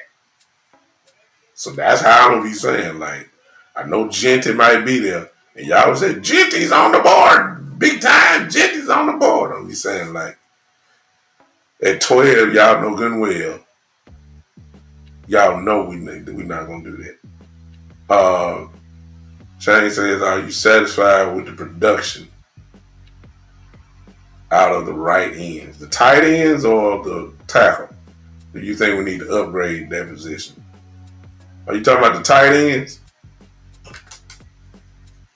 The tight ends. I believe they pretty much settled there. To be honest with you, Shane, Ferguson, they love Ferguson, and I believe they falling back in love with Schoonmaker. So that's 2. You're gonna need another one, and I think they like Ford. You know, John Stevens stay hurt too much, so we can't really find out about him. You see what I'm saying? So I think they I think they like that. I see you, William. Good running back. ETN and Dalvin Sampson. Yeah. Those are good. Those are just great running backs. Trust me, if we drafted Sampson, you guys would be very satisfied. Somebody asked where do I think this Scatterboo is going. Was that Edgar? Yeah. Asked where do I think, who's I think gonna get him? I don't know. But whoever get him, you get him a steal. Because he's a football player. He's a difference maker. He's a dude. He'll help out any team. See, if you give me, I'm just throwing this out. If you re-sign Rico, because he's not going to cost much. He's not going to cost much. You sign him and you use the draft. I already know Sampson is there. I'm just saying, if you ended up with picking having Rico and Scatterboo as your number 2, I'll say let's go play football. I'd be excited. I wouldn't. The only thing that would deter me from being really excited is Mike McCarthy, because he don't run the ball enough. And with Dak Prescott coming back, I already know he ain't gonna run the ball enough. I know it. I've been saying it too many years. I know he ain't. But just in case he do, Rico and Scatterboo will get the job done.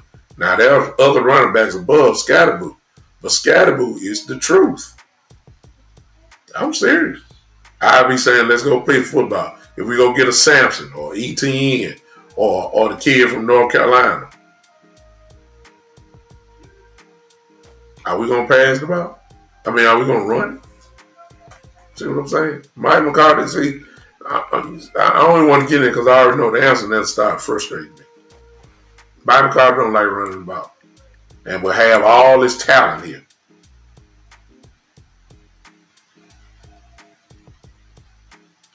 JD, but yeah, I talked about that earlier about the guy going the right tackle. If Steele is not here, but then who is your left tackle? You drafted one. I mean, I said it in the show earlier, JD. I don't want to experiment with Dak Prescott blindside at left tackle. Another rookie offensive line? No, I don't want. I don't want that. I don't want that. I agree with you with your premise though that he's probably out of his natural position. He'll probably play better at right tackle. That's what he played. But you're not moving Tyler Smith to left tackle, although he can play it. You're not doing it. You're going to keep him at guard. They're dedicated to doing that. Please don't tell me nothing about,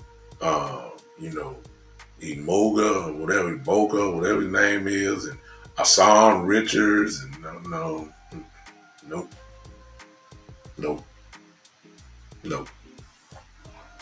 So, I understand what you're saying, but I can't.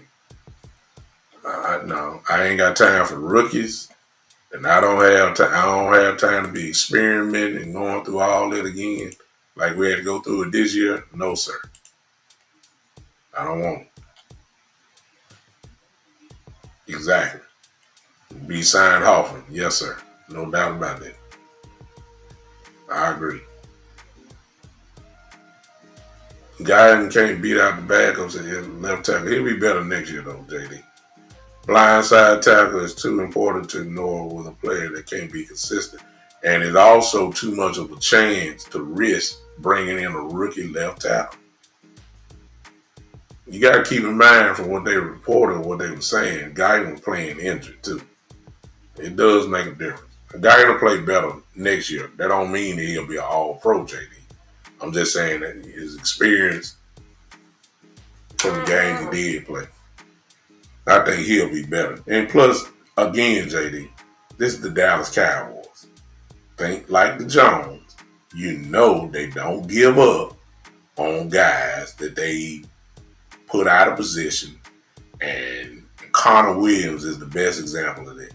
Know good and well, he was not a left guard. They tried to make $1 out of 15 cents out of him. He was not a left guard. He was too small. They forced the issue, and that was it. They do not give up. They're not. Not on no first round talent. No, sir.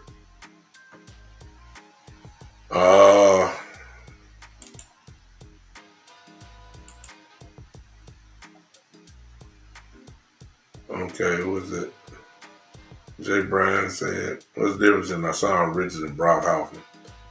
Brock is a serviceable player that you can upgrade from. I think Hassan Richards is the same way. Well, Brock, in my view, is better than Richards, and that's because they know where to play Brock. Play Brock inside. They're not trying to, he can play center and guard, both. Richards, you don't want to go in saying this your left tackle week one. I'm just saying, you just don't. We don't. The season is too.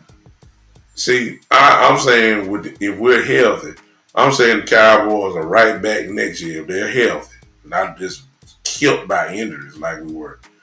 They're at least a 10-win ball club, which means 9 times out of 10 you're a playoff team. I don't have time to be watching and seeing if Richards can do the job. I don't have time for that. Not now. Not now. If I gotta go like that, if they were benching him because he was hurt or they feel like he couldn't play, then and I don't want to discredit Richards. Richards may can do it. I just don't see it. See, if he was doing it all like that, they wouldn't have had to draft Guyton. See, they know more than we know. They seen Richards. Long before they saw Guyton, they drafted Guyton. So, and had plans on him playing left tackle from the beginning, with Hassan Richards already on the roster. So, they don't believe in Richards like that. If he was all that, we would have drafted somewhere else. I'm just saying. It's just the truth. Somebody said something earlier, and I'm going to close this. Man, I've been on here 2 hours and 6 minutes. That's too long, but I'm having fun hanging with y'all. Y'all, see, that's why I know the draft going to be fun once we do it, because I got some real smart people on here. They got football minds. I'll close on this one. He says, William says, thoughts on priority for players to be re-signed. Turbin, Rush, D-Law, Martin, Dowdell, Cooks, or Osa. I'll go through everyone real quick.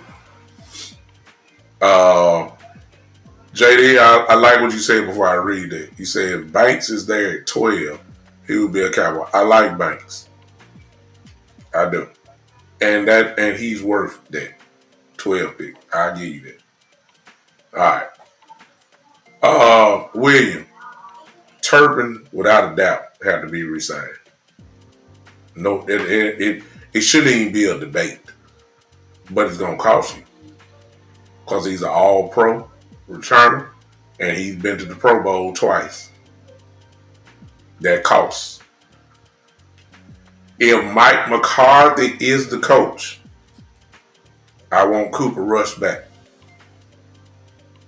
I already know what he's about. He's a very good backup quarterback. I ain't got to worry about that spot. He ain't got to learn nothing. He knows the offense in and out. That's a plus. I want Cooper Rush back only if Mike McCarthy is the coach. D-Law. D-Law to me is about what is he asking for. If he trying to get paid again, we'll see you when you come back and retire as a Cowboy on a one-day contract. But you can go out and go where you need to go and try to play. Zach Martin, same thing. I mean, but he's already under contract, so here's what it is. If Zach Martin wants to play, he's your starting right guard. Cowboys are loyal, remember that. As much as they put old slow Jason Witten out there in his last year, you know they're going to do the same thing with Zach Martin. Keep in mind, Zach Martin was hurt this year. That's why he was getting beat. It's obvious. His ankle wasn't right. Ankle going to have surgery. Now he'll be back to his old self. Let's see if that works. Rico has earned the right to stay in Dallas, but if you're picking which I doubt very seriously, if you're picking Genty, and since they believe in a committee, well, Genty and Dowdle will be very formidable. But remember, you can always go get running backs. I would let go of Cooks. I answer your question, I say resign Rico. I say let go of Cooks. And Osa is going to cost us too much. Osa has played his way into some money that the Cowboys are not going to pay. I think Osa is gone for sure. He's going to want big money. It'll be his first time really getting a shot at a big bag, and somebody will give him that. And the Cowboys are not going to be able to do it. They're not going to do that. They didn't pay Michael Parsons. They're not going to pay 2 big bags. And keep in mind, Bland is up. You know what I'm saying? He's eligible for to have his contract. I mean, he's eligible for an extension himself. He got drafted the same year that Michael Parsons did. So both of them are up on 1-year deals coming up. We all know that they're going to pay Parsons. The question is, they're going to have to make a decision on Bland one way or the other. You're going to let him play on a 1-year deal and take a chance on him going to free agent, because I guarantee you somebody going to pay Bland. There ain't no doubt about that. Or do you do him like you did CD and Dak? You signed 2 guys. But I said about Bland is there ain't nowhere in the world the Cowboys gonna pay 2 cornerback that amount of money. That's just not the way they do it. All right, y'all. I'm sweating now. I'm out. This was fun. Good show tonight. Appreciate y'all. Yeah, you can get the tag. He can get the tag too. He can get the tag. Also could, but I don't know.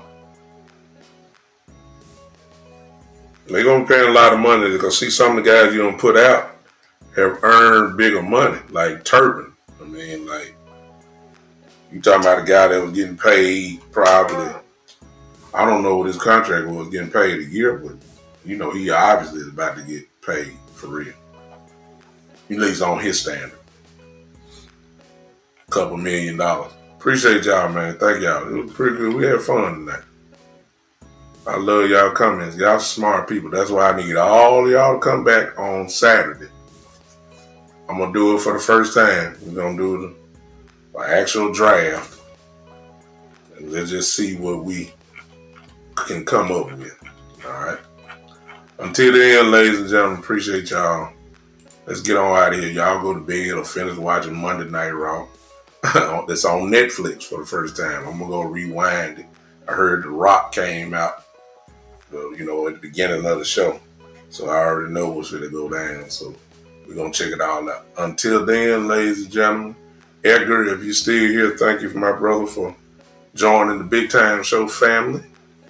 Thank you so much. And for those that are watching for the first time, we jam our way out of here. Y'all finna see what I'm talking about in just a second. We jam our way out of here. We this is what we do. We older, so we don't listen to all that hip hop and all that type of stuff. We smooth like jazz, y'all. Y'all know that. Kid Cowboy just showing his face. He already got it going because he know how I'm about to end the show. Appreciate y'all, and I'll see you guys on Saturday at 3 o'clock Central.